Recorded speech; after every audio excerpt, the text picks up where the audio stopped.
Hello, আসসালামু আলাইকুম আপুরা এবং ভাইয়েরা। আজকে আপনাদের সামনে আমি একটা নতুন ভিডিও নিয়ে আসলাম কাঁঠালের রেসিপি। আমি আজকে কাঁচা কাঁঠাল কেটে রান্না করে খাবো, আপনাদের সাথে এটা শেয়ারও করব। আজকে আমি এখানে কাঁঠাল কেটে নিয়েছি, প্রথমে হাতে তেল করে নিয়ে নিয়েছি এবং বটিতেও তেল করে নিয়েছি। কাঁঠালটা কাটবো। কাঁঠালের তরকারি যারা যারা খান নাই তারা একটু খাবেন, অনেক টেস্ট, অনেক ভালো লাগে খেতে। এখানে কাঁঠাল আমার মোটামুটি কাটা প্রায় শেষের দিকে। পানিতে কাঁঠালটা ভিজিয়ে রাখছি, এখন ভালো করে ধুয়ে নিব। ধোয়া হয়ে গেলে তারপর আমি এখানে কড়াই গরম পানি বসিয়ে দিয়েছি। পানিতে সামান্য হলুদ গুঁড়া আর সামান্য লবণ দিয়ে দেব। এখন পানি বলক চলে আসছে, বলক ওঠার পরে আমি এখানে কাঁঠালটা দিয়ে দেব, কেরাকা কাঁঠাল দিয়ে দেব।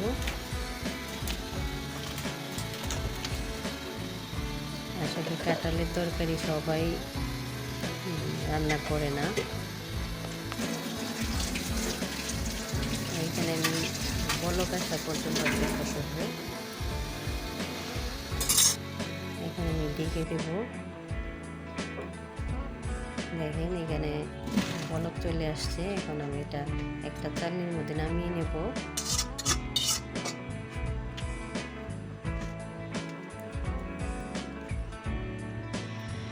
পরে কিছু তেল দিয়ে দেব, সামান্য লবণ আর একটু হলুদের গুঁড়া দিয়ে দেব।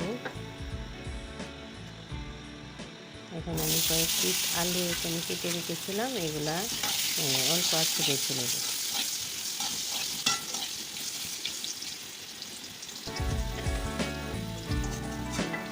ভাজা শেষ, আমি এখন আলু ভেজে নেব। ওই তেলেই আমি কাঁঠাল দিয়ে দেব।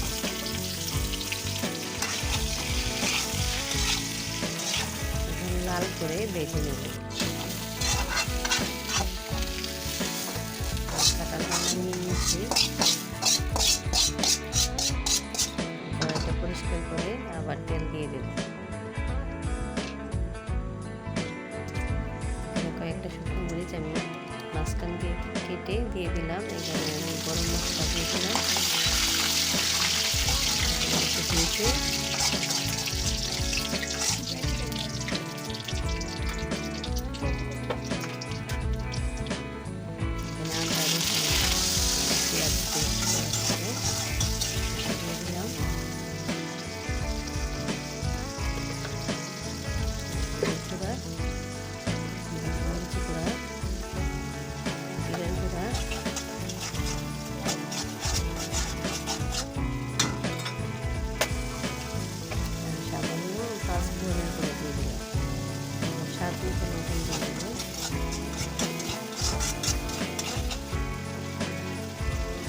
একটা টমেটো ছোটো ছোটো করে কেটে রেখেছিলাম, ওটা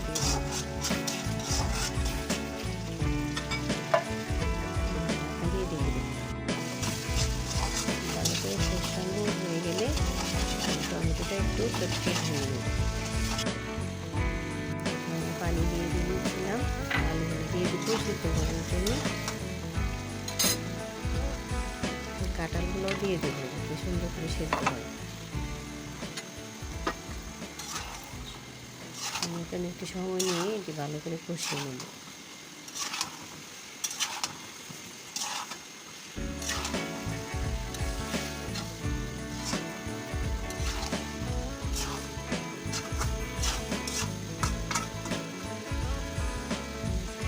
তারপরে ঢাকা দিয়ে ঢেকে দেবো।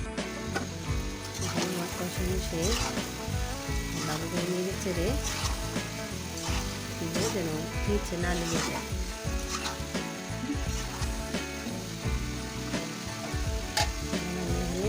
পরিমাণ মতো পানি দিয়ে নেবো যেন আলু আর কাঁঠালটা ভালোভাবে সিদ্ধ হয়ে যায়।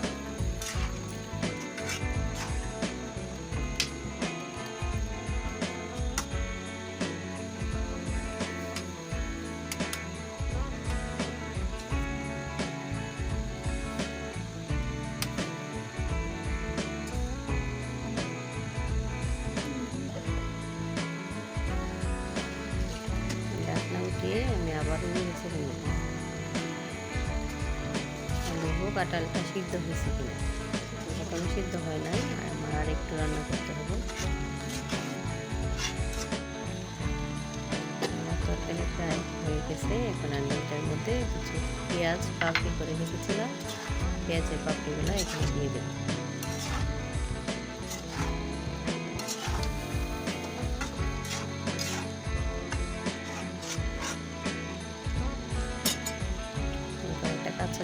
কাঁচা মরিচ দিয়ে দেবো, আবার কিছুক্ষণের জন্য ঢেকে দেবো। তারপর একটু ঘি উপর দিয়ে ছিটিয়ে দেবো যাতে ফ্লেভারটা ভালো আসে। অনেকেই মাছ মাংস দিয়ে কাঁঠাল খায়, আমি আজকে নিরামিষ রান্না করলাম।